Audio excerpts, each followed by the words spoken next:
I love Pathfinder, the TTRPG system made by Paizo that had its roots in 3.5 D&D after 4th edition came out and wasn't really popular with folks, that has now flourished into its own identity of another fantasy role-playing system that isn't the greatest one in the world. While D&D 5e 2024-2014 Enhanced Edition is a very open-ended system that allows for more interpretation within the rules, but just enough of that calculating grind to satisfy the math nerds, Pathfinder 2e is unapologetically grounded in its game design. +1, +2, AC 25, reflex, fortitude. You shove. Okay, roll strength. That's a failure. You don't shove. Okay, you take the shove action. Make an athletics check against his fortitude DC. Oh, you rolled a 10? You critically failed, which means you are now prone. And while you're prone, that means you're off guard. While you're off guard, you have a -2 circumstance bonus to your attack roll. And I gotta be honest, guys. I love it. Pathfinder's wacky. There's a spell that can turn people inside out. There's a spell that kills somebody and then buries them in the ground and creates a tombstone over where they got buried in the ground. The virgin movement action, bonus action, reaction. Oh no, what do I have all these things I can do. Can I use an action for a bonus action? No, you can't do that. Only things specifically are a bonus action. The Chad 3 action turn. Yeah, you still get a reaction. I think a lot of people look at Pathfinder and they go, oh, that's like D&D, but with a lot more rules. But here's the thing I don't think a lot of people really grasp. Yeah, it has more rules, but the rules make it way funnier and way more dynamic. Rolling 10 below to a target for like a saving throw or an attack is a critical failure, and above 10 is a critical success, and that applies to like everything in the game. So it's really funny to have a guy have like a 30 fortitude DC and technically rolling like a 19 is a critical failure, so you can be like, you fall over prone. And that's what I want to put to the test today. Not the prone thing. I think we should all be playing way more Pathfinder. We should be giving it way more of a chance, myself included. So I gathered all of my friends on a Thursday morning to play the Pathfinder 2e Remaster Beginner Box to drill it into our brains. Full D&D lobotomy. We're just gonna take the whole thing out and learn Pathfinder. So, if any of us reference Dungeons and Dragons, myself included, then we invoke the Wizard of the Coast, and we are punished by the Pinkertons sending a cease and desist. I mean, you have to eat a spicy hot wing. It's not unethical, it's fine. Welcome to Dungeon Delve, where we put the fun to the test. If you're looking for ways to save money and eat better, then look no further than Factor. Factor delivers high-quality, dietitian-approved, ready-to-eat meals straight to your door. They are absolutely delicious. They have a ton of variety, including vegetarian, keto-friendly, calorie smart, and they use all different types of recipes and ingredients that are cooked fresh and never frozen. Just look at this black pepper and sage pork chop. Oh my god! There's a reason why I keep doing sponsored bits with Factor, because I love it. I really like to cook, but a lot of the times throughout the day, I don't really have the time. And instead of just throwing something together that I've got lying around in the fridge, I can throw a Factor in the microwave for just 2 minutes and have a delicious meal that tastes like I cooked it at home. Another reason I love Factor is they offset 100% of their emissions, and they also use renewable energy for their production sites and offices. There's just another reason to love them. I like that they're taking an effort to be green. Factor's here to help you out, so go check out factor75.com and use my code 50fireball to get 50% off your first box plus free shipping. That's factor75.com. There's a link down below, and use code 50fireball to get 50% off your first box plus free shipping. I highly recommend it. Go check it out. Link down below. Since the beginner box comes with its own characters, everybody got to pick their character that they were going to play, which made things pretty easy since they'll just have to reference the sheet. Maybe a little too easy. Maybe I should have made them come earlier and make Pathfinder characters at 7 in the morning. Anyways, let's meet our players. Hi, I'm Emma. I have never played any Pathfinder before. Nothing. I know absolutely nothing about it. Hi, my name's Dieter. I've only ever really played like a one-shot for Pathfinder. I know about the whole action mechanic, but that's kind of as far as I remember. Hi, I'm Spencer. I've been playing Pathfinder 2e for about a year now, so I'm pretty accustomed to the rules, but only as a sorcerer. I don't know how to swing a sword. I don't know how to do anything else besides cast some spells. Hi, I'm Pepper, or Pep if you're nasty. I've played Pathfinder a little bit. Little known fact, it's actually my second RPG I've ever played. I played it in my grandfather's basement in Utah with some friends that I don't really know anymore. I don't live in Utah. And that was 10 years ago. My grandfather's dead, and I think it was first edition. I'm sure we'll be okay. All those are true. My grandfather's dead. Hey everybody, welcome to Dungeon Delve.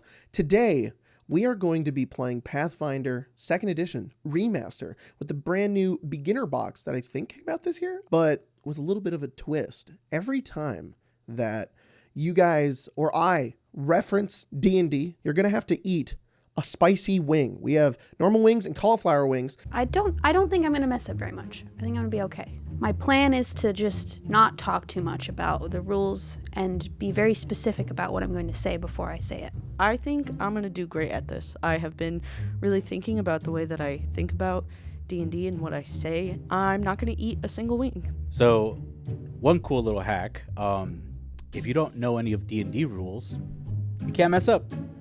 I think it's gonna be tricky with this whole hot wings thing.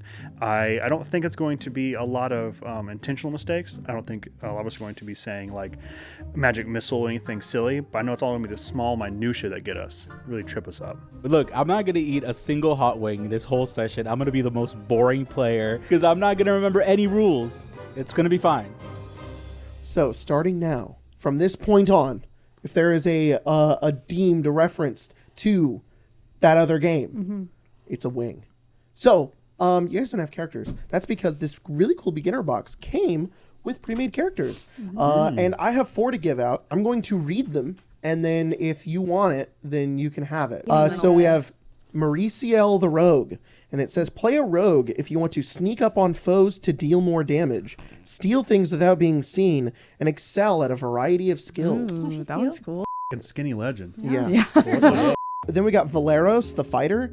Play fighter if you want to fight on the front lines. Use the best weapons and armor. React quickly to enemy actions. We've got Ezrin, the wizard. Play a wizard if you want to cast spells to devastate foes and protect allies. Know secrets about magic and ancient lore, or solve problems with your magic. Then we got Kyra, the cleric. Play a cleric if you want to support and heal your allies with divine spells. Know about religious writing and images. Oppose and destroy evil undead creatures. I think I'm going to take the spellcaster, the wizard. I know how to cast the spells, and it'll keep me from having to swing swords and know the rules about that, which I don't know anything about. I'm seeing my options here.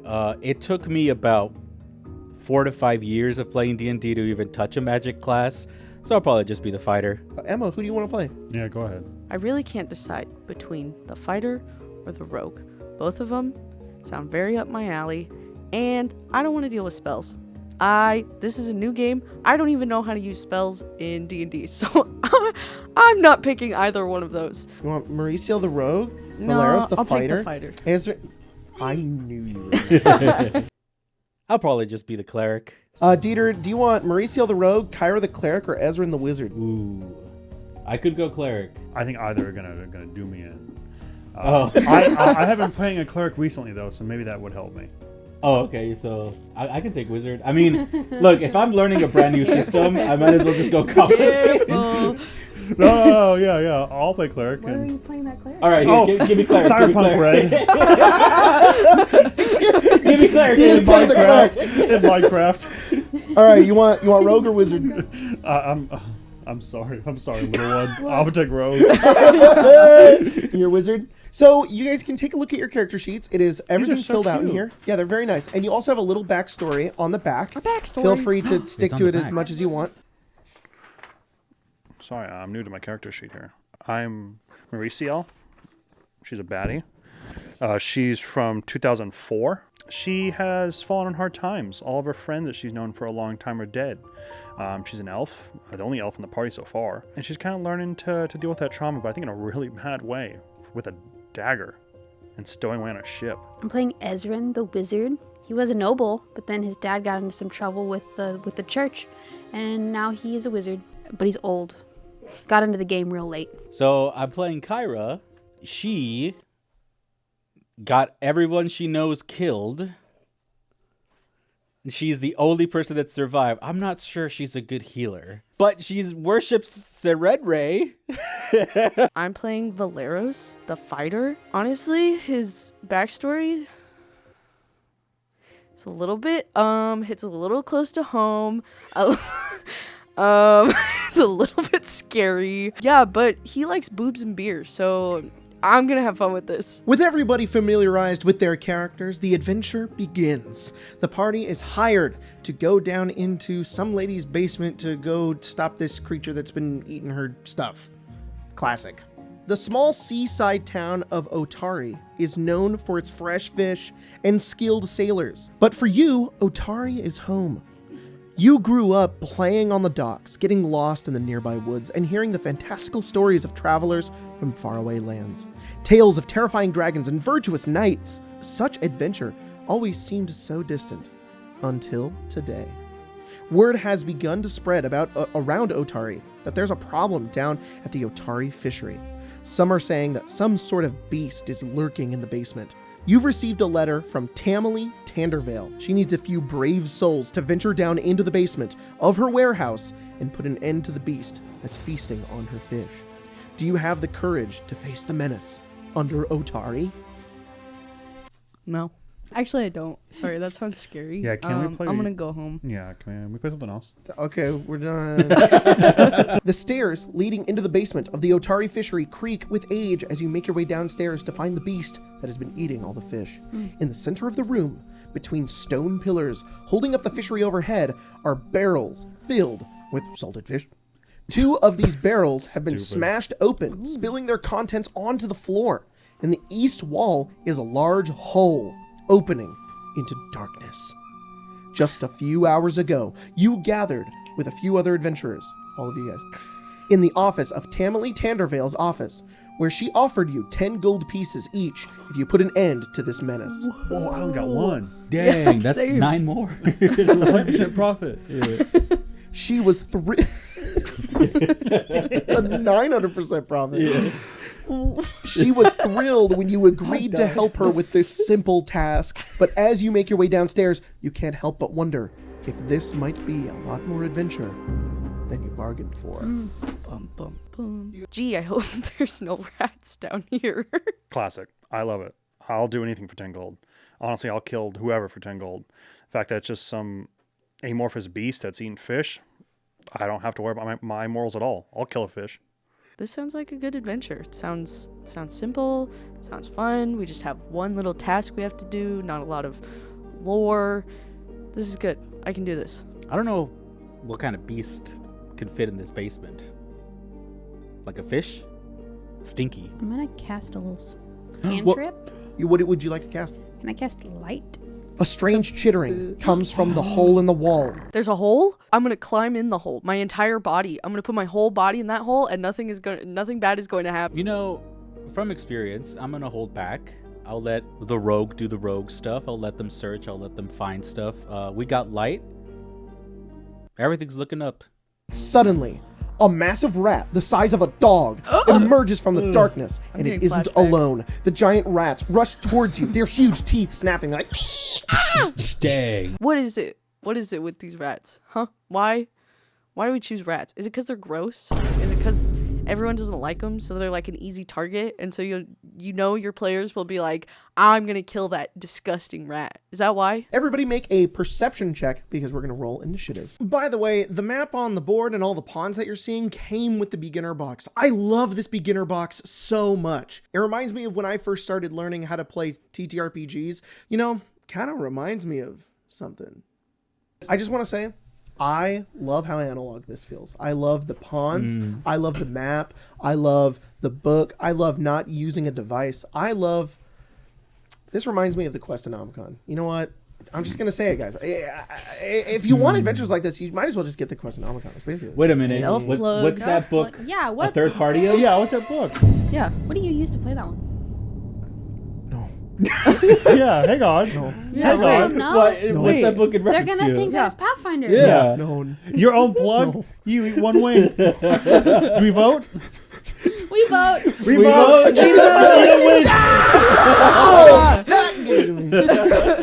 Jacob came in here and I was like, oh, it's going to be so hard on you guys. One of us has played Pathfinder before. 2 of us are stupid. Dieter is a professional. All right. And when Jack gets here, off the top ropes, he's going to GM the entire game. I hope we made enough wings for him. The strongest warrior takes the first strike in stride. Give me that wing. I'll suffer a wing for self-blood. Yeah. Wow. Honestly, valid, dude. Go ahead. down. Go Get get your- that Questionomicon. I'm gonna run a combat like this. Oh boy. Oh, I have no water. Just keep Yeah. your fork. Help. What'd you roll? So, I'm sorry, 12. So I was more mean than I meant it to be. No, that's okay. I like a little hostility. 21. 10. 10. The rats got 18. And Valeros, what did you roll? 10. What is up with these freaking dungeons? I'm glad that you're following through with Jack's rage. God, Yeah. every damn It's time always these these f***ing rats. All right, Ezra, I believe you're first then. Dude, that's a sick name. I just want to say that. Yeah. Yeah. It's very good. So for those of you who don't understand Pathfinder combat, you have 3 actions that you can take on your turn. Okay. Everything costs an action. You can see what you can do on your turn as an action. You can stride, you can strike, you can stand, you can leap, seek, interact, drop prone. Those all cost different actions. And also all of your abilities cost different actions. When you attack, you can spend all 3 of your actions to strike if you would like to. But every time you strike, after each previous strike, there is a subtraction to it each time. So you get worse at doing it each time. So your first strike will always be the best. The green one, which is the one in front of Valeros? Yeah, take your turn slower. Yeah, the green one that's in front of Valeros. Yeah. I'm going to cast Daze on. You jolt the mind of a single target within 60 feet. This deals 1d6 mental damage, and the target must attempt a basic will save. If the target critically fails, it loses its first action on its turn, and it can't use reactions until then. Rolled 17 on the will save. That is exactly my DC. It takes 1 mental damage. Nice. It gets a little headache. It's like, eh. Is this a bad time to say this is the first time I've ever DM'd Pathfinder? No. It's if anything, it's... You it's goofed again. It's GM. Not You said we were gonna get tortured. It wasn't me. It's not gonna be me. I will not say it. I'm setting an example, okay? I'm showing them what's going to happen if they mess up, all right? Look out, guys. It's not very easy. I figured this is how it would go. Jacob has to say the most amount of rules. He's got to talk the most. He's probably going to mess up the most. Why? Sir, we have a fine Why are we vintage here? today of wing. Just to suffer. Dipped in one of the boy. hottest sauces we have. It just available went for you. away. It just went away. Well, Time to re-up That is bad to come back. Hell yeah. Okay. I'll take care of you later when you're Ooh, it smells horrible. Oh boy. It's acrid. Did you already your pants? Oh, it's happening. Oh no. No, it's the rat. It's the Oh, gonna right. come for me. 5, 10, 15. Oh no! All right. It looks like I got 2 people in front of me.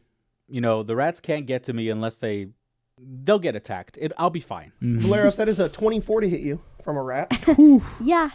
And then it is, for each subsequent attack, it is a -5. And then that is an 18 and then an 11 to hit you. That Valeros. informs. Okay, the 18 hits. You take 7 piercing damage. Ooh. Mauricio, I had to stride to get to you, so that's 2 attacks against you. 19 19 does and hit. 22. That is 2 piercing damage plus 7 piercing damage. So not 9. you take 9. Okay. Kyra, that I had to stride to get to you, so Okay. 2 attacks against you. 16, That's my armor class. 9. Oh, that's a miss. 4 piercing damage, and then Ezrin, 2 attacks against you. 13. Miss. Oh, whoa! What's your AC? 15. Nice. That second one is a 15 though. 7 piercing damage. My bones. How are we looking health total wise? I'm half, I'm at 17. more or less. Whoa, you have a lot. I'm at 9. Nice. I'm Uh-oh. at 6. How much do you 6? guys have? That's cool. 16. I'm at 15. 17. How many do you have? 24? That's good. Nice. Dang. I That's have to- awesome that at Pathfinder you start with really high hit points. That's really nice. And good AC. Man, level 1 Pathfinder is so awesome. I like level 1 through 3 a lot in D&D because you have a limited variety of options that you can use. And while that kind of seems to be the same in Pathfinder, there's not a million things everybody can do. AC and hit points being a bit higher than what you would have at level 1 is so nice. To be fair, so do the giant rats. It's just kind of nice that in this combat, in the first part of the game, we don't have characters dying left and right because oops, a rat got lucky. And to be fair, in D&D, the rats would probably be dying in one hit too, so I guess the stakes are a little lower. So Mauricio, you're next. So which one are you attacking? The blue rat, one? the one right behind me. Okay. I'm going to turn, draw my sword, and because my sword is agile, I take significantly less negatives when I try and attack. Yeah, a flurry of attacks. Because I don't think I don't know what pickpocketing the rat would do for me. So I'm going to do 3. Ask so Emma. I'll do my pocket. 3 attacks. Your 3 what? My 3 attacks. Say that again. My 3 attacks? They're called strikes. No, it says attacks. The action The action's itself. called strike. This is weapon and attacks. But it's called strike. It does say Oh, so attacks. I then take the strike.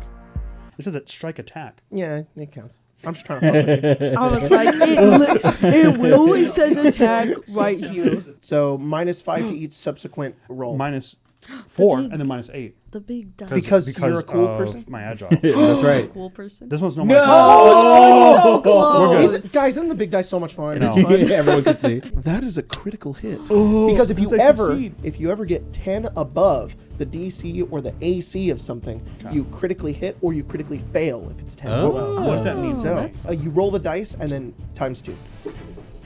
Oh, The same thing. That's okay. Standard. That still becomes a 2 plus 4 is 6. you stab into Nice. that. What do you use to attack? I have a short sword. You take your short sword and stab another rat and it goes, it is nearly dead. Okay. I will do another attack. Minus 4 on this one. Is that 17 -4? But I have a plus 7, so it's just Oh, plus that 3, so that's yeah, a 20. hit. So 20 is not a crit, but Okay. it still hits. It's a 4. The rat is dead. Yay! You finish off the Whoa. rat. And that I one is- did that one it. is done. I like how this combat is it still called combat in, in Pathfinder? I don't know. I get a lot of attacks. There's a lot of things I can do on my one turn, which is a lot of fun. I feel like often in lower levels you just get your one little thing you can do, and then you move on. And if you miss, oh darn, that sucks. If I heal, I think gonna it be affects nice. the rats It too. does. Yeah. What? Yes. Yeah. That's cool. So I think instead I'm just gonna use my scimitar Okay. to attack. To what? To Strike the purple. 12. So 12? 12 Yeah. misses. Yep. Yeah. You want to do your second attack? them. Yeah, I'll Strike? just try it. I'll try to strike Second strike? it again. Yes. I will strike Second strike? twice You're on or thin ice. second time. That's so... Wow. Caught. Went in the damn hole. Perfectly Roll it caught. this way. Roll it this All right, way. all right. That should be a 20 if we can get in the hole. Ooh! Nice. So 14. That misses. Dang. That misses. Okay, I missed all my attacks, but they'll miss 2, hopefully. I got a shield. It'll be fine. Actually, you know what? I'm going to raise my shield. As an Oh. action, you can raise your shield, That's and cool. now you get a +2 that's what bonus to that's AC. for. Yeah. But if you are damaged, it can potentially break your Which shield. kind of sucks because that means that I have to also keep track of my shield's health, I love it. which has the same health as I do. I love it. Your shield can break. Yeah. It's so Forgot cool. about sneak attack. Oh no. Oh. Well, they're dead. Yeah. Yeah. They're- Oh, poor Pepper for getting sneak attack. This is just like the Sunless Citadel. I'm not going to hold anything about Rogue against Pepper this time, though. Because now is the time when I mention my biggest, hottest take about Pathfinder 2e. I don't like Rogue. I really, really don't like it. I think all the other classes are really cool from the ones that I've seen. And I played a little Rogue in a game that we streamed on Arcane Arcade, and I changed my class because I hated it. It's bad. And I know a lot of people are going to get mad about this because they already have, and they've told me how I didn't play it right. But I don't think it's about that because, yes, I probably didn't play it correctly. But I think there is a fundamental difference between like a D&D rogue and a Pathfinder rogue. A D&D rogue gets their sneak attack because they use the opportunity in order to get it. If an ally is within 5 feet of their enemy, or they're hidden, or they get advantage, then they're gonna get their sneak attack. So in D&D, you're sort of picking your targets on how you're going to be able to sneak attack. But in Pathfinder, it's a little bit more difficult. See, I really like this 3 action system that they have, where you're basically able to do whatever you want with those 3 actions. The biggest thing about Rogue and Pathfinder, though, is that an ally being within 5 feet does not give you sneak attack. Instead, the enemy needs to be off guard or you need to be flanking. So a ranged Rogue does not work nearly as good as it does in D&D. In fact, it doesn't work very well at all in the early levels, in my opinion, because you have to spend so many of your actions to try to get that off guard, only for a little 1d6. In the end, it's just kind of better as a rogue to be in melee and just following your allies, hoping that you can get a flank and get an attack in. We'll see how Pepper goes about it. maybe it will, in the hands of somebody else, it will be fine. I'd like to see Pepper prove me wrong. Well, that's my turn. Then it's Valeros. What are you doing, Valeros? I'm going to strike Get these rats off the of rat with my longsword. All right, Yeah. roll attack. The green rat? Oh. 15. Yeah. That hits. 6. 6 That's good. Yes. Cool. damage to that rat? Yeah. That rat is nearly dead. Whoa. That rat has 1 hit point. You take your longsword and you slice into the rat, and it's like on the ground, and it's nearly dead. I am going to do another strike. Yeah. They're just rats. Oh. That's good, I think. 10 plus 9, 19, and then minus 5. 14. 14. That misses. Yeah. Yeah. Yeah, I'll raise my shield. Ezrin, it's your turn. Okay, Oh, boy. I'm going to cast Gouging Claw. I make a spell attack roll against the target's AC. And if I hit the target, it takes 2d6 slashing damage and 2 persistent bleed damage. Ooh, very nice. Go ahead and roll. So I'm going to attack the red one. Oh, Dang. that's a crit. 14 slashing and 4 That rat is persistent bleed. so dead. Aw. You look down at that rat and you create a Very well, claw friend. from your hand. You just turn it inside out. And the rat's like, oh. You take out the rat's insides and its skin goes, oh, thank you very much. Have a nice day. And it leaves. That's what I needed. Yeah. Next up is the rats. All right, that's 3 on Kyra and 3 on Valeros. But both of you have raised your shields. Your AC is now what? 18. 20. So I reduce any damage by 5, but then you and your shield both take any leftover damage. 3 attacks on Valeros. Miss. It's a 19. It would be -2. So yeah. All right, and then against Kyra, that's a crit. That's a natural 20. Oh. 4. I rolled minimum. So 4 I take no damage You because I reduce it by 5. you eat the crit into your shield. But your My shield takes 4 damage. 4 damage. So, yeah. Okay, then. Well, wait, no. Second attack. It just says it says it they ta- take the leftover damage. So my Yo, shield takes that's no awesome! damage. Hell yeah. Pathfinder's so cool. 21 to hit you. Yeah, 18. Then that is 6 piercing damage. Okay, so you take 1, and your shield takes 1. And then final yes. attack, which is -2, is another crit. Oh, this rat is trying to kill you, Kyra. That's max. That's 14 That's piercing okay. damage. You and your shield take 9. Okay. Are you still up? Yeah, I'm still up. The rat just looks over at you at Valeros and just can't seem to break past your defenses. You're just like skirting around the rat. It's like it's almost dead. But the one in front of you has this relentless attack as it jumps up and like bites into you, and it's like battering at your shield and breaking portions of your shield. It's like that one's feral. The rat you're fighting is feral. Oh. Mauricio, it's your turn. I'm going to try and attack the rat that is assailing our cleric. This one has big teeth. Get it? Its teeth are huge. Can you move me behind the rat? Because that's how I can get sneak attack. Yes, because that is if they're flanking. flanked. Oh. If you are on You and opposite an sides ally. of an enemy, you are flanking, and while they are flanking, for both creatures, they are off guard. So off guard means -2 to AC, Oh. and one more thing. Is that Isn't similar it to flat-footed? What's that? It's Pathfinder 1. It's I a don't know if I know. Oh, you're right. It is from Pathfinder 1. It is also a rule from a different game. Flat-footed from 3.5 D&D. That's technically a D&D rule. You know what? And You can have half a wing because it's technically a Pathfinder rule, but it is from the old game. And I got to get something, all right? You guys are really good at this. Yeah, this is cheating. He's definitely jealous. Flat-footed's a thing. It was in 3.5. It was also in That's Pathfinder. started in It was D&D. also in Pathfinder. It's not a thing anymore. Well, I confused it with what was it? Off guard. my pencil's not ruined. That's a big one. Look, the man's taking a lot of L's today. I'll give him this one. And honestly, he wanted me to half. Very generous. I ate the whole thing. And it was the biggest one. Spencer did kind of throw me under the bus and give me the biggest wing in the box. But you know what? I'll take it. I'll take it. I have a pending question. What? So I probably shouldn't say anything, but the first shield took my reaction. Oh, you have to use your reaction to block Yeah, it? because it says if your shield is raised, you can spend your reaction to block the physical attack. Ooh, So I believe I didn't know take that. the crit, and I think that makes me go down because I only had 7 health left. Unfortunately, you're like, help, this rat has big teeth. And then it bites into Kyra and she goes Okay, unconscious. that may change my turn. Oh.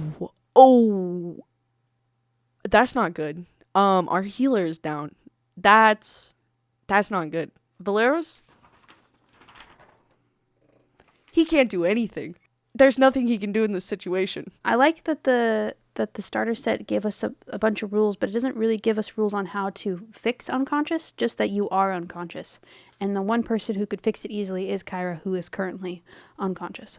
You know, this is my second time on Dungeon Delve. I feel like I'm due for a death at this point.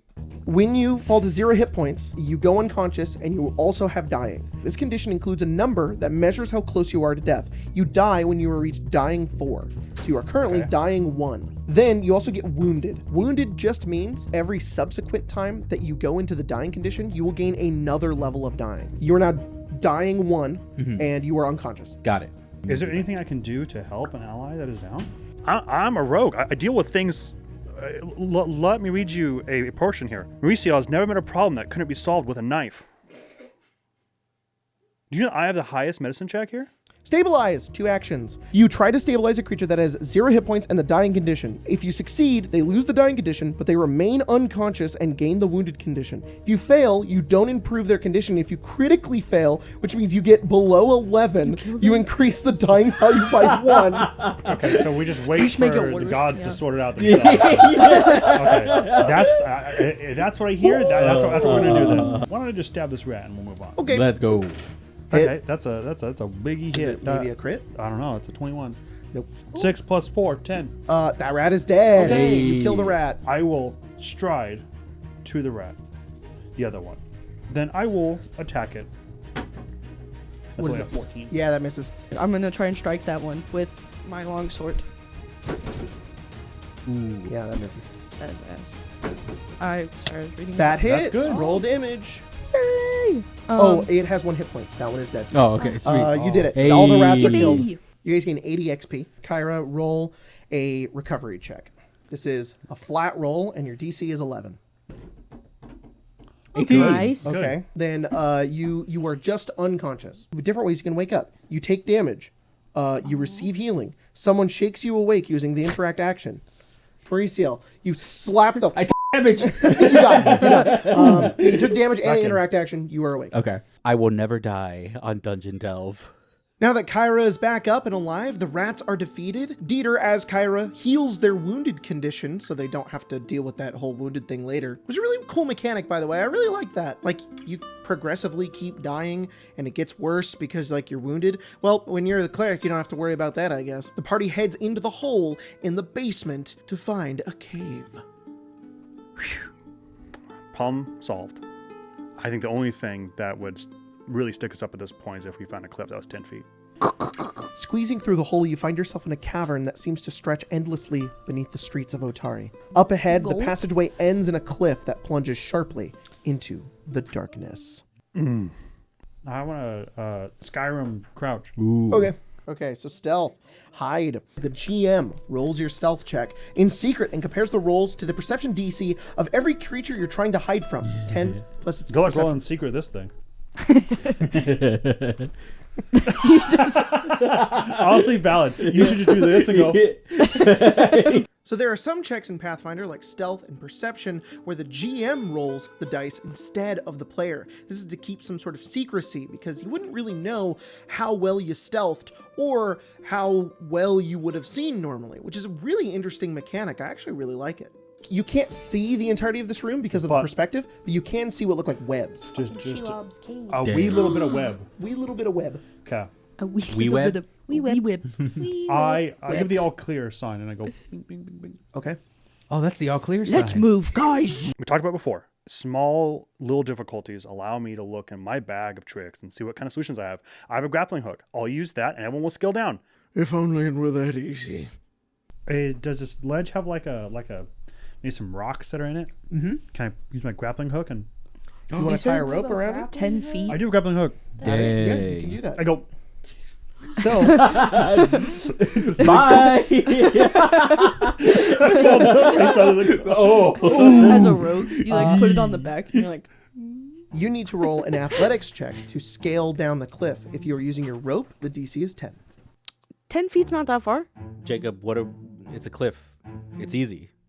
Just jump. Can I jump? Use my grappling hook to propel myself down. You jump Will down. it hurt? Got nothing. Will it hurt? Yeah. Yes, it will hurt. 10 feet. 10 feet's not that far. Yeah. We'll find out how falling works. I mean, I think it's like to the Do you want to learn the hard way how falling works? What if I like hold on to the ledge and then just let go? Roll an athletics Yeah, check. that's a couple feet. You're rolling right. Yeah. 21. 21. Yeah. You climb 5 feet down the wall and then roll another check to complete the journey. You kidding me? That's insane. That's crazy. In case anybody forgot, this is Dungeon Delve. We play the rules exactly as they're written. That's how we conduct our tests. That's how we find out what rules work and what don't. No homebrewing here. That's for you to do.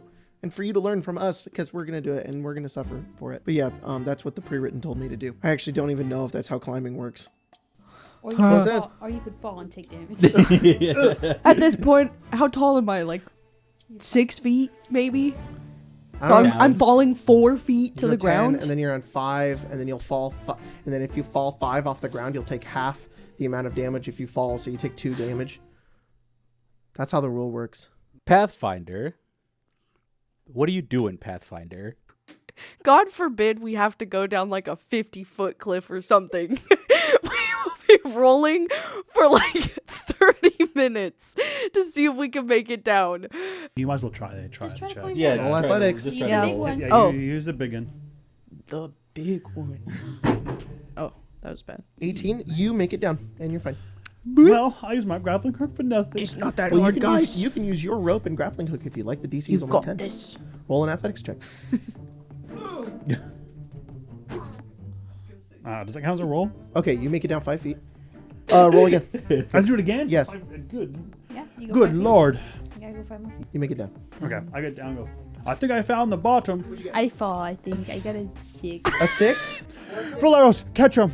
You make no progress. So what Ezrin does is he's just like, You're just holding the rope. roll again. Guys, I'm a little bit I'm a little bit scared.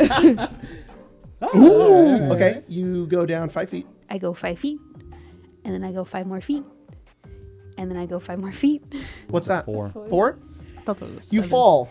If you were halfway, you take 2 damage. Can I try and catch?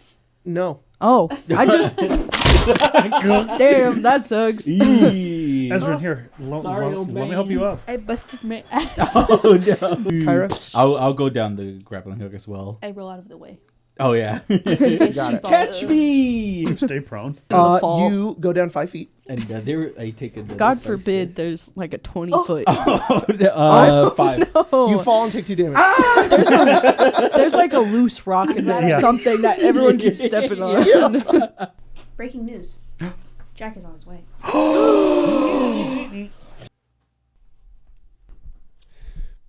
Is this thing on? Okay. Hello. It is I, Jack. I am very excited to play Pathfinder 2e with my friends here on Dungeon Delve. I've never actually played Pathfinder before. I've only ever GM'd it. First edition and second edition. So this will literally be my first time ever playing Pathfinder. If you want to see more of me GMing Pathfinder 2nd Edition, you can head over to Arcane Arcade and watch Eberron, City of Towers, where I am definitely not winging it the entire time. And this one goes out to all the people that definitely started watching City of Towers with the intent that it was going to be very pure and exactly what Pathfinder 2 is supposed to be, and it wasn't. So for those people who I have disappointed over 33 sessions, this one's for you. Oh, it was one of the cauliflower ones. That was weirdly slimy. I don't like that. I don't really see the appeal of these cauliflower wings. If I was a vegan, I'd just eat the chicken. Light work, no reaction. Jack. Pathfinder. We're going to be fine. It's only going to get smoother for us. And we've only eaten 2 wings on this side of the table. Jacob's cooked. I wonder what kind of super cool pre-made character he has with art and a backstory, and I'm so excited to learn. Oh man, I'm so happy Jack is here. Now we can start getting more of these wings for everybody. Jack, thank God. Thank you. Thank you. Now someone can answer my questions, and we don't have to spend like 30 minutes looking in the book. So, we come back. You guys have scaled down the cliff, and as you do so, you guys hear a voice. Standing over all your fallen bodies is a little gnome. They have like a rapier at their hip, some bundled journals on the other side, and they have like a violin on their back and a little like shoulder cape. They're just standing there, and it's like, the prophecy came true. I can't believe it. It's finally happened. Hello, my name is Jack, and I am playing Breitenbach, the gnome bard. They are a scholar from Absalom, and they are following the footsteps of a book of prophecies that they discovered belonging to their muse, a dragon I made up. Don't worry, I mean you no harm, brave adventurers. My name is Breitenbach. I am a scholar from Absalom, and I have come here following the prophecies of Zarazax the Strange. And this one finally came true, and they like reach down in their little like notebook and kind of like open it up and say, listen, among the rats and dice and the cliff of 10 steps, 5 souls test their mettle in the dungeon's dark depths. 4 shall there be for the first 2 or 3 hours, then a 5th shall arrive from the city of towers. Let them prove their knowledge of the game of 2 E's, or suffer the wings of a heat most spicy. Oh my God! That is And it's true. amazing. There's 5 of us here. Oh my God. And I'm from the big city. I leave. I think Jack is a theater kid through and through. I don't really appreciate him showing up and just showing us all up. Sure, he knows Pathfinder, but now he's cool too. Prick.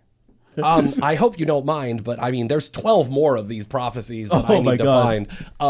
So if I could just tag along, I would be most grateful. What happens if they don't come true? Well, then my entire life will be a disappointment. What happens if they do come true? Well, then I'll have achieved my life's purpose, and Frostman can take me. So you guys have scaled down the cliff, met a new friend by the name of Gimblegok. Breitenbach. Breitenbach. That is There we go. Oh my Right. God, that's funny. I love that. There's not gonna be any damn cheese. Oh my God, that's from Baldur's Gate 3. Does that count? Oh no! I have to eat one of the delicious wings. Guys, I just want to say I have to get stricter. Okay, nobody's eating wings. And I I feel like ate I'm just losing. I've eaten 2 already. Well, That's how this works. Jack's third No. wing. No, Jack Episode 5. Jack enjoys the wings. Look at him. What a shame. Damn it, Jack. Okay, you can pretend to hate the wing. The experiment. The experiment. Make him eat a bland one. That's the real punishment. Just chicken. Vecna's finger. That's what you should have. You all look ahead and you see further into this dungeon underneath this basement Vecna? is Nice catch, Emma. Nice catch, dude. I was like, hold on. I wasn't even referencing him. I swear to God, I was referencing Sure, the joke that we in a have. reference Yeah. to Vance? You have to use my damn finger. No. You have a You have fork? the 4. Yeah, there you go. I'll put it. There's a cave. Can I perceive? Oh. Yes, you see it. It's a cave. Watch out for the wee webs we found before. Oh yeah, there was wee webs. The wee webs. A You can wee do bit that? of webs. A wee a bit of wee webs. bit of webs. Yeah, it started over here and it just did this, and you guys are perfectly descending right. Wait, did you say descend? Descend. As in I did. Dungeons and Dragons, Baldur's Gate descend? I did. No, it doesn't count. But you But did. you did. I guess if I have to. Sorry, guys. God, I'm such a disappointment. Jack eats his lunch and then they go into the cave. Valeros goes first. The tunnel continues deeper underground, eventually opening into a large chamber. Patches of glowing blue fungus cling to the ceiling and provide dim light. You can just barely make out the vast strands of webbing across the floor and walls of this cavern, stretching between stalactites like shimmering curtains. I really hope I don't get stuck in these webs. These wee webs. Those aren't really wee webs. I don't know why we called them wee webs. They're actually really big webs. You already know there's going to be a spider in here. I'm just waiting for it. I mean, I'm not arachnophobic. I believe all the spiders should be able to get married. It's fine. Get it off, get it off, get it off. I'm covered in webs. Do you touch the web? He falls in immediately. I'm stuck. Yeah, all right, you I touch would the touch webs it. and you touch it and you feel it go, and then you kind of get stuck on it and your That's finger never gets good. off it and you go, and then you hear, and coming from not that bat good. cave over there, It's you the mama see spider. Bat's cave. a giant spider. Fighters are tanks. All of us are a little squishier, not squishy as we would be in the other system that will not be named. But it seems like he can take a beating. Everybody roll initiative. 14. 18. 19. 14. Go ahead, Kyra. Yeah. I'm going to stride. Can I walk twice? Can I You stride can twice? stride twice. Okay. Stride as many times as you have actions.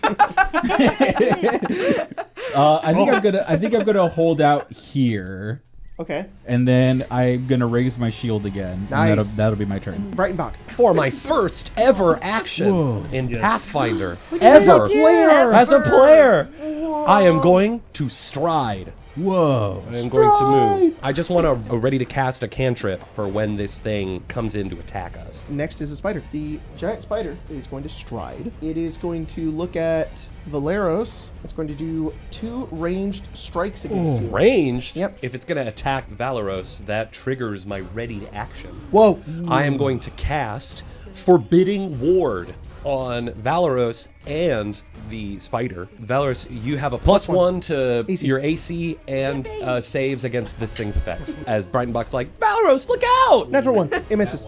Second attack. It misses. It fires 2 webs at you and they go. Next up is you, Valeros. Give me the Yeah, dice. Oh, big dice. I'm gonna hit that spider with my longsword. Do it.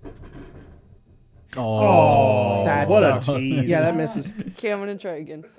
19. A 19 hits. 10 damage. And You then take your sword and slice into the spider as you move through the webs as it tries to shoot you with its webs. You watch a bit leave them there. of I'm blood just putting them over. spill onto the ground. Oh, Maricel, you're next. Oh, I'm going to use my stealth. You're going to hide right now.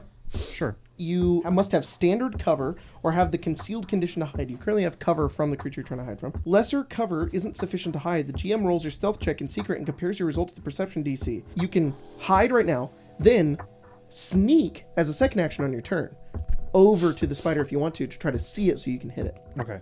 Then I think that would be too much, but can I sneak twice in a turn? Yeah, Then I will do that. Those rolls Yep. are yours, not any of mine. right.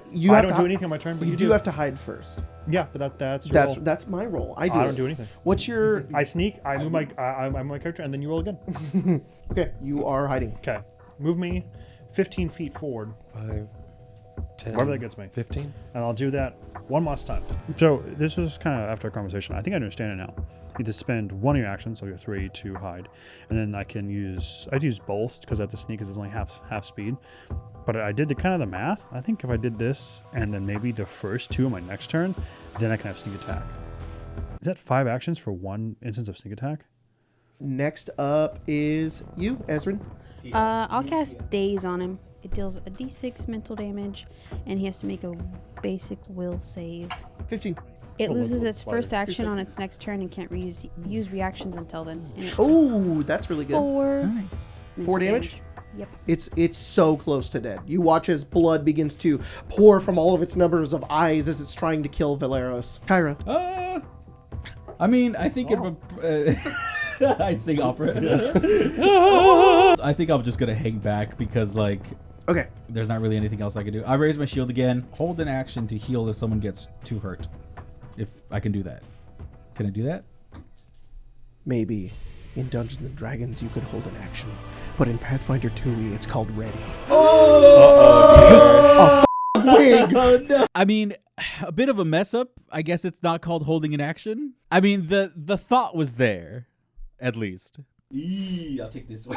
The little baby is doing. I ain't gonna do it. It's like I'm avoiding the toilet at all costs. Les voy a decir esto a mi raza ahorita. Mira, ahorita que hasta un mexicano así, no sé cuántos de ustedes están viendo Ahondardo Mesboras ahorita, esos episodios, pero ustedes saben. What are you readying? Heal. For what's your ready condition? If someone gets hurt, Well, if one of my allies gets hurt, yeah. You're like, so this combat starts to drag on.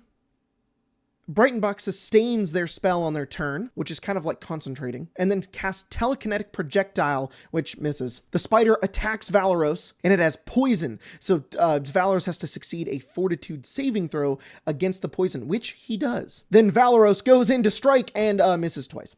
Mauricio. Oh, I'm creeping and crawling if it's still good. Do I have sneak attack? No. How do I know that? I don't? I just tell you that you don't have it. Ooh. Well. Do you know what's funny? You failed your first check. You were never stealth. Well, that would have been nice to know. I'm sure there's some reason for it. Some nerd probably decided that. Rogue fun. Ooh. That's like real I just life. have to lie to you. I have to be like, okay, I keep rolling. You were Okay. never hidden. That was a 23 to hit. 23 hits. 9 points. 9 points. You killed the spider. Nice. You make your way over trying to be stealthy. I'm headed now, bitch. And you get over there and the spider's like, just so you know, I saw you the whole time. No, just so you know, Yeah, stealth in Pathfinder is a little wonky, especially in combat. Maybe I'm just not understanding it correctly, and maybe we're missing something here. I don't know. Lord knows that there's plenty of things about this system that I don't get right. But, Rogue's not my favorite. The people that are going to get mad at Jacob for hating Rogue are going to say, well, you need to leave it up to other party members to give you the off-guard condition against the creature or creatures that you're facing, but there's never really a guarantee that anybody's going to do that. There's a lot of Pathfinder 2e that is about working together and synergizing your turns with each other, where this person's ability allows this person to do this, or this person casts a spell that gives this person a bonus to this, right? But there's never a guarantee that that's actually going to happen. So it's just kind of rough. Mauricio and Breitenbach, you guys look around and explore the area, and you both spot a wrapped up bundle of bones and dried skin that looks like it was some sort of small reptilian creature. You find it. Do you do anything with it? Can I attempt it's to Gygax recall knowledge check to see if I know what this is? Careful. Sure. Ooh, that was close. Yeah. Use bardic lore for this one. Henry, go. Yeah, who Careful, SpongeBob. You know, some guy in Ted, the all 80s. right. He Some guy made I some know. really cool like flannel shirts or something. He did gas. What a weirdo. I don't think there is anything more you could have referenced that would have invoked the Wizard of the Coast other than You can't say that. No. You and I can eat half. You're gonna like Lady in the Yeah. Tramp. Together. Yes. Do Let it. me find the biggest one then. From this The point longest on, one. I'm saying.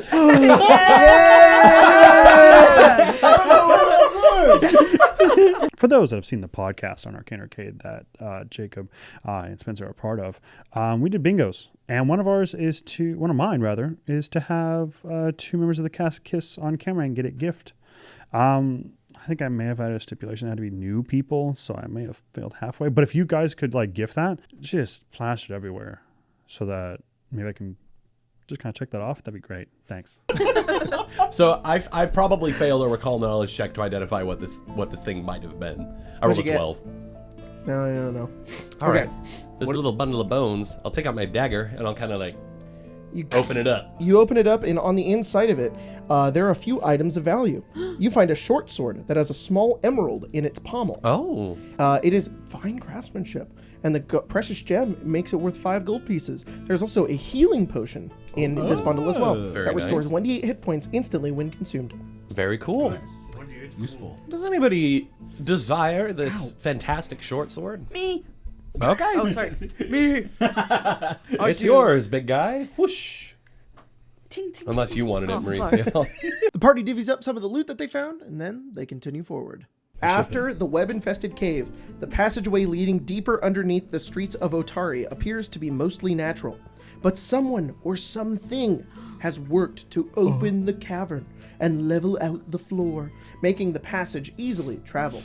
A crude barricade made from old wooden planks and part of a barrel blocks the entrance to a side tunnel, while the main passage continues off into the gloom. I feel like we probably should investigate this barricade, but that's difficult and I'm old, so let's just keep walking this way. You know, that barricade, I feel like, I don't know if it's the writers saying don't go this way, or if it's literally just like, hey, there's more to do here.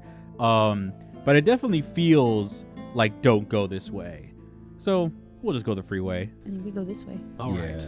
Man, I'm so bummed we didn't go through that side passage. I know that it's not it's off the beaten path and it was probably sealed up for a good reason, but I was so curious what was in there. I mean, I can kind of see it on the map. It looks like some kind of tomb. You see a door. Who goes to the door? Me.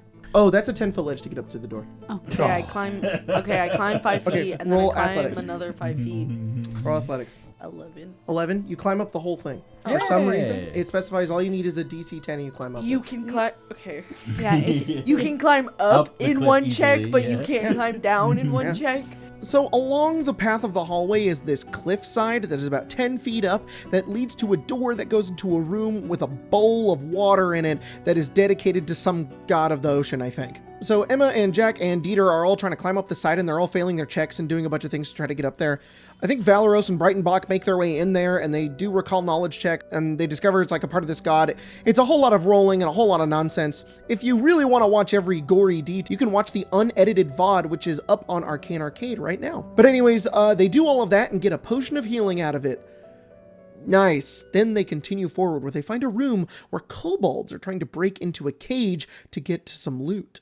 This large room looks like it was once a storeroom for a building above. At the far side, you can make out what might have been a cage or cell at some point, but it is now full of crates and barrels. 4 lizard-like creatures the size of human children. They are currently trying to pry open the cell. They're like, Are those some lizard children over there? And so on the Citadel, we had a chance to talk to the goblins. And I keep looking at this skill diplomacy.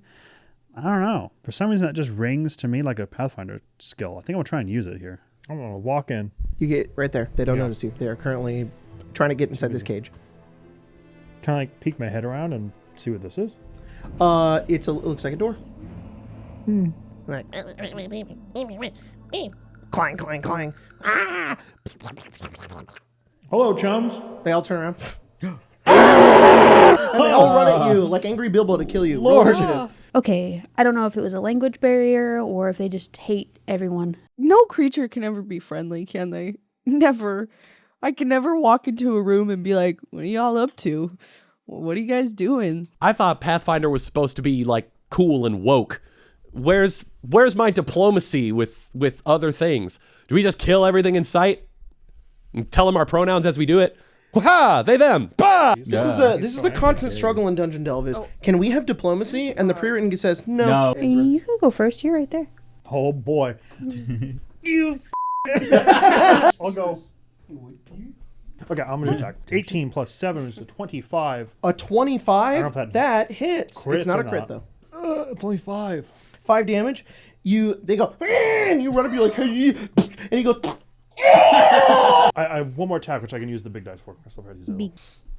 big die. Oh. The party then fights the kobolds, and they sweep them up pretty easily, especially Valeros. Emma's kind of popping off with Pathfinder, to be honest. Then Pepper sets up a flank for the final hit. The kobolds are defeated. There is a door right there. Yeah, I was gonna- Mauricio is I've just been writing in here 'cause I NPC couldn't find it. default. How do you want to try? Yeah, there is a lock. Yes, you can see inside. What looks inside is some crates. Oh, rogue! We found a locked door, Mauricio. I embarrassed myself last time being a rogue. I couldn't pick lock a door. As Only I you're put my getting into expertise it, in these tools. I throw him on the ground. I failed the sneak. Instantly killed. This is my chance. I already f***ed up a stealth. But you know what? This one. Do you want to? Do you have thieves' tools? I sure hope so. Yeah. I stole Kit? them.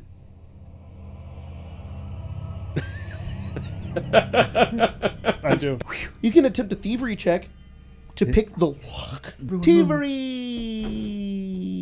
Ooh. What's that? What's that total of? 9. It's you jam your picks in there and it won't open. I don't know, man. Maybe rogue's not for me. Maybe it's time to pack it up and move on. If you fail, you make no progress. If you succeed, you achieve 1 success. If you get a critical success, you achieve 2 successes. That's how locked. But you need 2 successes. Okay, you made no progress. Okay, so roll again. What'd you get? If I succeed and I crit, do I get 2 successes? Yes. Can I crit on a check that's not like damage? Yes. You can crit on anything. 24. 24 is not a crit, but you do get one success. Okay. So you need one more success.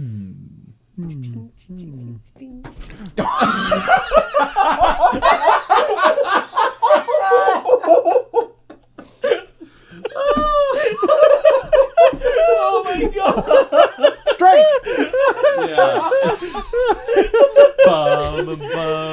You guys are like, hang on, I almost got the lock. And the wall caves into the boulder. You're like, ah! No, what'd you roll? I think I rolled Natural one. A natural.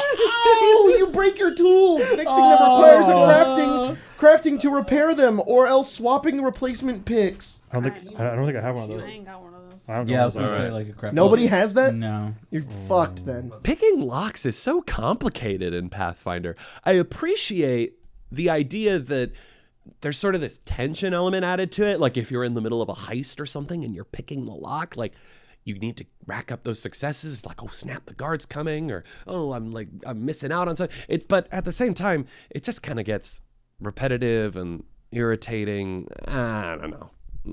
Hot take for the day, I guess. Valeros, can you use your big brawny muscles to bash down this Sorry, door? my wee hands were Of course. kind of crap. Roll athletics. Okay. 20, yeah. Describe how he does it, because he does it. You succeed. The first time he tries to use his shoulder and it doesn't work. And so this time he's like, Chest. You chest bump. Yeah. Chest bump. Yeah. the You cage chest free. bump the cage door and you go like this, and it breaks open, and pieces of your picklocks come out of it, and the door is now open. Whew. That's a big boy. So the party gets some gold and a +1 short sword that they give to Valeros, and then they keep moving on into the next room. This short hallway has smooth walls of worked stone with a door at either end. Though the door at the far end is closed, the floor is tiled with large square stone tiles. Could I do it before? I know what we're filing in, but can I do like some kind of check to see if there's a trap here? Everybody roll a perception check. 5. 9. 12. 13. 17. You don't see anything. Okay. Then we do this. Okay, you step there, and then the floor goes kunk. Are you for real? Yeah, I had a feeling for the first hallway, really. Ooh. Ooh. Trap. You know, right before we went in there, she did say this room might be trapped. And, we were like, let's just keep going. You silly rogue. There's never traps in these rooms. I knew it. I didn't know it was going to be rocks from above me, but I did think the floor was going to fall out from under me. It just felt like a pit trap. It's the first true hallway we've been given. It just reeked of a trap. You two are fine as you watch as your friends are pelted by stones, falling rocks. I have to roll a strike for each of you. First one is Mauricio, 25. Yes. Good call. Is that a crit? No. 3 bludgeoning I damage. take 3. Ezrin, that is a natural 1. Oh. The rock just shatters and breaks before it even attacks you. Oh. Then Breitenbach, 12. Nope. You dodge right out of the way. Woo. That's it. Watch out. You're so tiny, you can dodge all of them. Into the next room. The door to this chamber silently glides open to reveal a long room. 2 stone statues of priests stand in the corners along one side of the room, facing a towering statue of a man holding out both of his hands, palms up. In front of the statue is a stone altar holding 9 golden coins. A voice booms out from the statue. I judge the value of all wealth, raising up whichever is greater. One of these coins is a deception. Find it using only 2 judgments and receive my blessing. Can I You can roll attempt a recall knowledge check? Yes, anyone to see can who roll this a is? religion check, but you, being a bard, can roll your bardic knowledge. This All is of not you, my except for skill set. Valeros, know that the statue depicts Abadar, the god of wealth and civilization. Money god. Okay, so we have to debunk capitalism here. I can do that. Well, let me take 1 coin out, leave that one alone, and we can put 8 on one side, 8 on one side. No, that's not how this works. Do we have to put all? I don't think that's how it do we works. have to put all 9 coins? We just have to identify. We have which to is the fake determine one. which one is fake. Yeah, but we don't have to use all 9 coins. That wasn't part of the riddle. Are you asking Wait. the statue? Well, I'm asking the DM. Either No. way. So we can only make I'm the GM!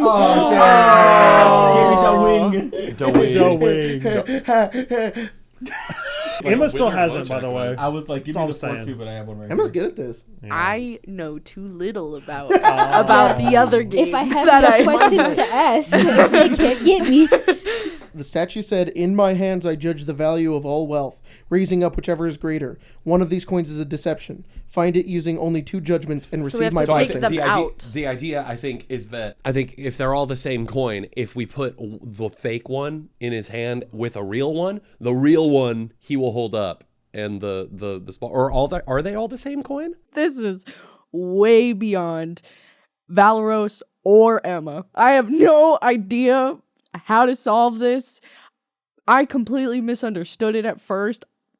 I'm going to leave it to everyone else. There are 9 coins Yes, on... but are they all the same coin? Like, Yes. are they all like a gold piece? You look or over whatever? and you look at them, they all look identical. Okay, great. So I guess the idea is that he won't lift up whichever one is. I'm assuming that the fake one weighs less than the other ones. Exactly. So Yeah. that's what I'm saying. Leave one out. If agree. we do half and half and he's perfectly balanced, then the one out is the I fake agree. one. Oh, I see what you're Yeah. saying. But we Yeah. can only do it twice. Twice, right? So then we have to decide between like But- which other 4 are in there. The way Dieter does it is perfect because he'll determine exactly which one.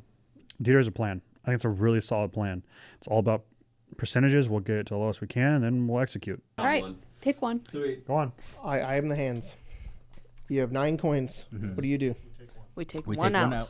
Okay, which one do you take? The We're gonna Oh, number there's them. 9. Okay, The hang on. 7. 1, 2, 3, There's, 4, 5, 6, 7, 8, 9. They're not in his hands. okay, they're not in his hands. Okay, so I'll take out, like I said, just the 7th one or whatever, just a Okay. random one, and then I'll take the divide the 7th other coin. coins out Yes. Okay. evenly. So then, like 4 on one hand, 4 on the other hand. Okay, so 1 through 4. Yeah. 1 through 4 on this hand? 6, 8, 9. 8, Yeah. 9. 5, 6, 8, 9 in this Yeah. one. Yes. Okay. Okay. So 1 through 4 is fake. So let's So take you out You take 1 the through coins 4. and the hands I, are set. Yeah. I took all the other ones. Okay. so now there's 1, 2, 3, 4. Yeah. One of Yeah. those One is of the those- bad One of one. those is bad. How- We only have one more shot. However we determine that, I don't know. Can we? Do they look different in any way? I think they look identical. Yeah. Is the thing. This is pretty neat. I dig that this is a pretty simple concept, even though I didn't really understand what Dieter was going for. But he was smart, and I'm dumb. So don't let me solve this thing. Can I hold them and see if any of them feel different?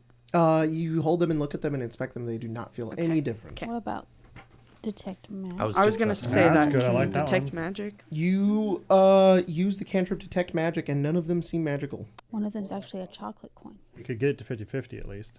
We can get to 50-50. Yeah, and then we just don't get the blessing. Yeah, but what if something awful happens? I don't think it will. This seems. Honestly, Avatar's I a don't know fair why god. I thought this was the way to open a door. I was like, No, I don't thought think it it was is. too. I think this is an This is optional just a puzzle. little I mean, we mini-game? could just. It's a we fun could little just- I think this is an optional little puzzle. I think there is a way to do it, but if we wanted to just do the 50-50 and like get things moving, we could Let's just do that. sure. Let's do it. So we'll do 1, So, 2, 3, 3, 4. 4. Yeah. Yeah. Wait, yeah, go on. What? Cook. Okay, so 1 and 2, between 1 and 2 are the fake ones. The bad thing about loopholes is they can work the other way around. We don't have time. Let's just guess. So it's 1 or 2. 1 or 2. flip Yeah. a coin. Literally. Heads We is could. 1, tails is 2. Or roll a d4. Here. All right. Evens is 2. 4, so 2. Yeah. Okay, 2 is a fake one. 2 is the fake We one. say 2 is fake. I rolled a random number and it was 2. Oh, You Flawless succeed. logic. The real coins fall to the floor, and you can take them as treasure. Each is worth 1, while the fake coin turns to lead. We should have tasted them. You bit him like a cowboy. This door, you watch as it slings open. Secret door. Secret door. I told you. Dieter knows what's up. You guys can go in the comments and tell him that. Just say that you want him in all the games. That'd be great. That'd be really cool. Just like a big, like the top one. We'll force Jacob to pin it. Dieter back. That's what I want. This small chamber contains an old wooden chest emblazoned with the symbol of a key. Behind the chest is a massive contraption of gears and pulleys that looks like the inner workings of some unseen device. I tried so hard to understand how that drawing depicts that. I do not understand what this thing is or how it works. It's like one of those. It's you know how like in Sea of Thieves for the anchor, oh yeah. it's that thing but flipped so it's this way. Oh, on a box. yeah, okay. How is that a chest? Well, you I said think- it's levers to like do something, right? An old wooden chest emblazoned with the symbol of a key. But I think that's supposed to No, be the contraption. those are Yeah. two separate things. yeah, Yeah. well, where the is the chest then? I don't know. I don't just know. not drawn It's on just the not map. there. the All right. room. That's the contraption, and there's a chest in front of it. I don't get it. It doesn't make any sense. I don't understand it. Why did they make it look like that? I can't. I have to be able to visualize it. I need to be able to visualize it. Man, everyone's getting really hung up on this chest thing. I don't know. Yeah, it kind of looks weird. I don't quite get it either. But can we just keep playing the game, please? Also, there is what looks like tiny holes in the wall right here, and you can see into this next room. Tiny shafts of light from the wall on the room allow you guys to peek into that area. Oh, we get a sneak peek. Do you want to peek in there? Yeah. Yes. You peek your little eye Take a on there. peek. You see on the far side of this area are kobolds. You hear fragments of a quiet conversation between a few other kobolds, talking about the boss's new pet and the plans for the town above. Oh no. Brightenbach will open the chest. The unlocked chest contains the blessing of Abadar. Inside is a pile of coins, a rolled up piece of parchment, and a small glass box containing a single emerald. Oh, I know which one's most enticing to me. I'll take that little piece of paper. I don't know if there's anything about this, but it just tells me I can tell you this. It is a scroll of Force Barrage. A Oh, wizard can use this scroll to cast the spell Force Barrage without expending a spell slot. that's for you, Ezra. you. Force Barrage, or Force as it's Barrage. known in some lesser games. Yeah. Everyone knows, so I won't say it. Everyone knows, so I won't say it. True. Exactly. And also, if you examine the chest, 298. 298. do you Sure. examine the chest? I love examining. You notice a lever protruding from the back of it. Oh, well, I can only Roll a begin, crafting right? check. Yeah. A crafting check. Oh, dang. Oh, I'm not great at crafting checks. You critique the measurement of the 13. lever. Yeah, you don't know Wait, what this lever does. What does this lever Can I do? do it? Yeah. Roll crafting. 18. Whoa! You realize that this mechanism controls a trap hidden in the next room that your guys are looking into. You can activate. Oh my god, the we can kobolds. get the kobold. This is actually a pretty great bonus for an optional kind of thing. Just, hey, you get information in the other room, you get to trigger a trap. If you solve this optional puzzle, not only do you get some treasure, but you also get a little bit of an edge up on your competition in the next room. That's cool.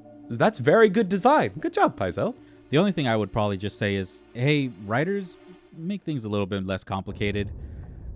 All I needed to know was that there was a chest and a lever in there. That's it. You don't need a whole 2 paragraphs to explain this. Regardless of what it looks like, Valeros activates the trap.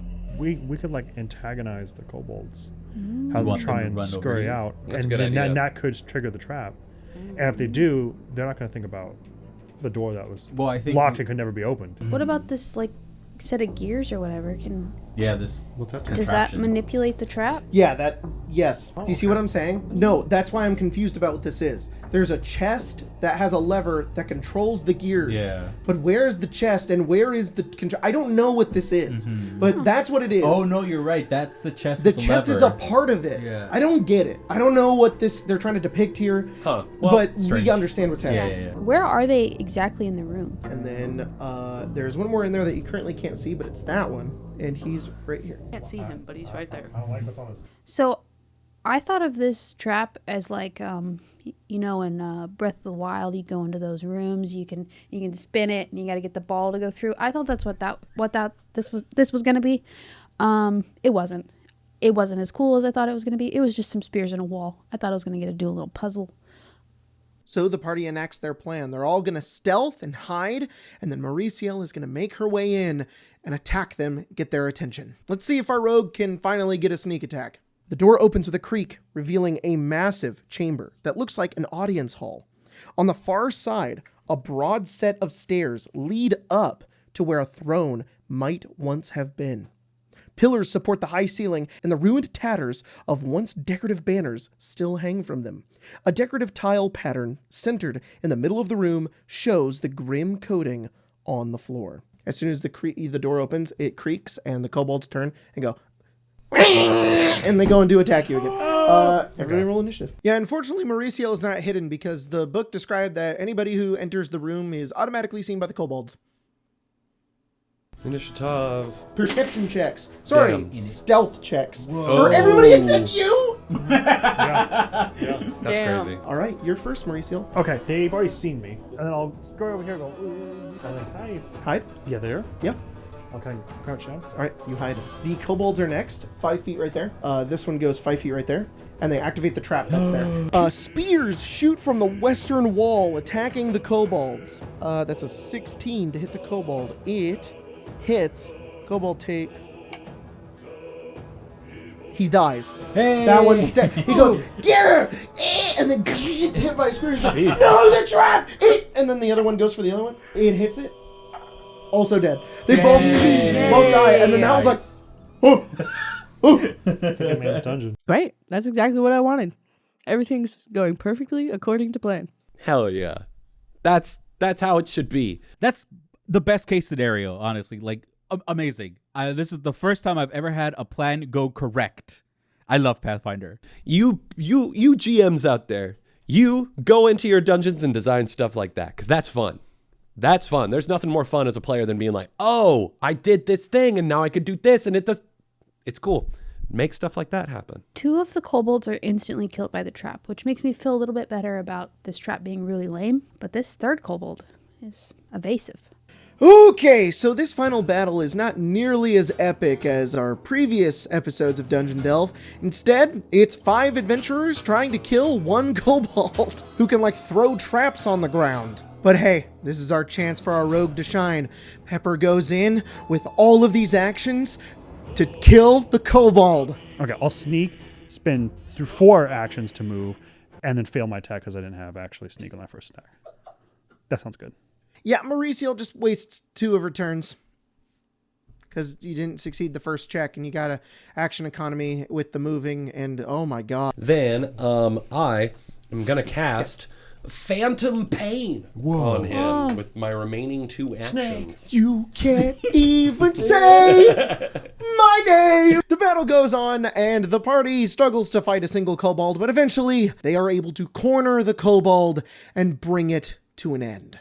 And I'll use all 3, right? Yeah, do you have to roll to hit? Nope. Just does damage.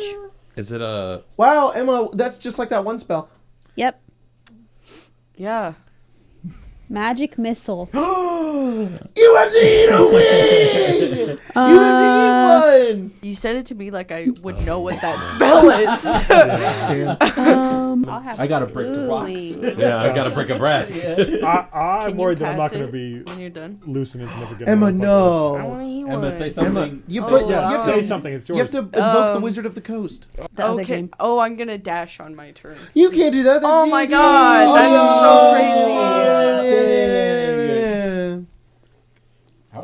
How do you kill the kobold? Yes, they're Yummy. slimy. It's like Swiss cheese. It's got holes in it. Oh, he's just like, oh, I'm not supposed to have holes right here in my brain. Yeah.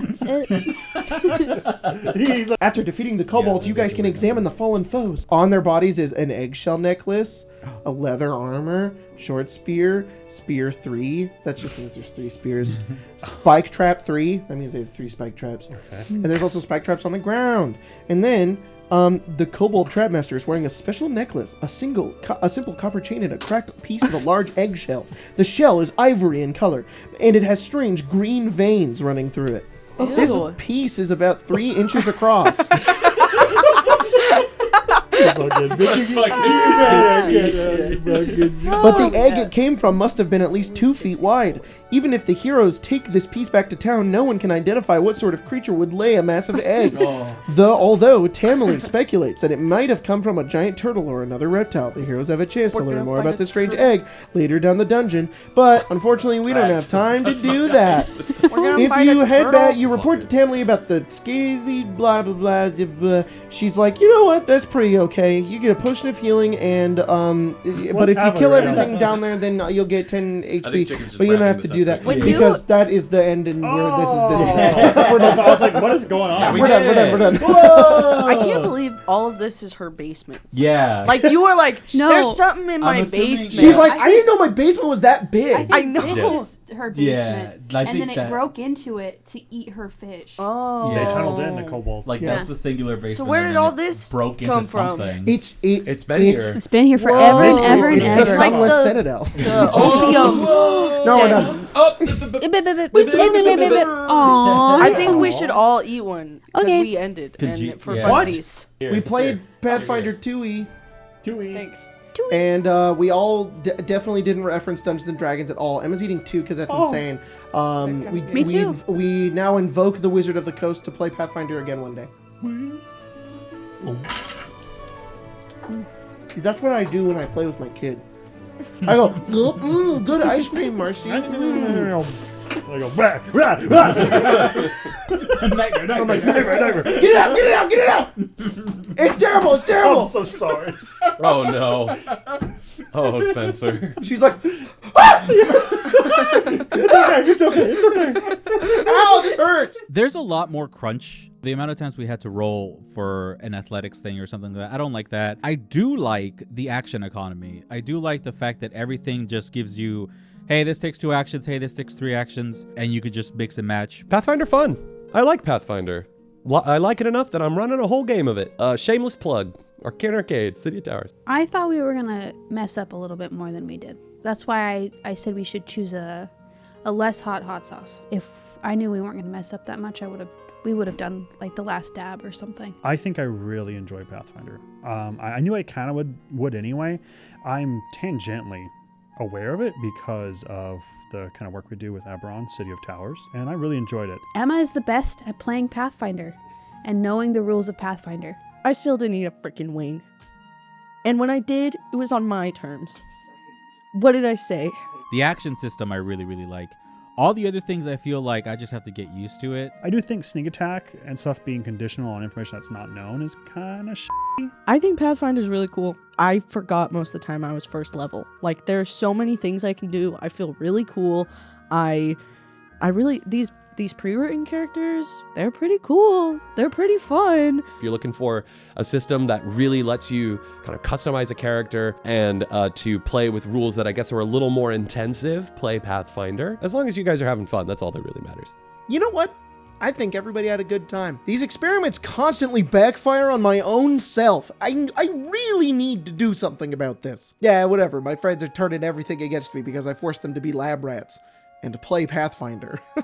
I think overall, genuinely, I love Pathfinder. It's really interesting how D&D will constantly be like, figure it out when it comes down to like nitty-gritty stuff like this. But I really like that Pathfinder takes the choice to like flesh all of it out and even allow for really funny scenarios to happen. I like that you can critically succeed or fail pretty much anything. And they didn't even really level up the entire game, and they're very formidable for being level 1. At the very least, I hope that this video showed you a little bit of the intricacies of that system. There's a lot of really cool and neat ideas and fun ways that you can play a game like Pathfinder, where you don't have to follow the rules 100% of the time. And with my experience with the Pathfinder community, I think that needs to be said a little more often. I constantly encounter people who play Pathfinder who are very strict on the rules and that you cannot change from them because otherwise you unbalance and break the entire thing. I disagree. I think the system is really good when you kind of pick and choose the rules that you want to use. I think you guys should go try Pathfinder. I know, stopping your campaign to stop and play something else, whatever. You can always get the beginner box and play something pretty easy with pre-made characters that you could do in a night, like we did, or a morning. Anyways, experiment successful. It's really easy to learn Pathfinder after you've played D&D for a really long time. That's this episode of Dungeon Delve. Thank you guys for watching. Really appreciate the support for these videos. We have a lot of fun making them. They are a ton of work, but we love doing it. Big thanks to Skylar, the ADHDM, for helping me edit this video. Big shout out to Gabe for making the thumbnail. It looks amazing. To everybody watching this and to all of my players, thank you guys so much for interacting and hanging out with this video. Let me know what you want to see again in the future. I would like to take suggestions. What do you guys think? Maybe we'll do more Pathfinder. I don't know. That would be fun. I like Pathfinder. Go play Pathfinder. Okay, bye.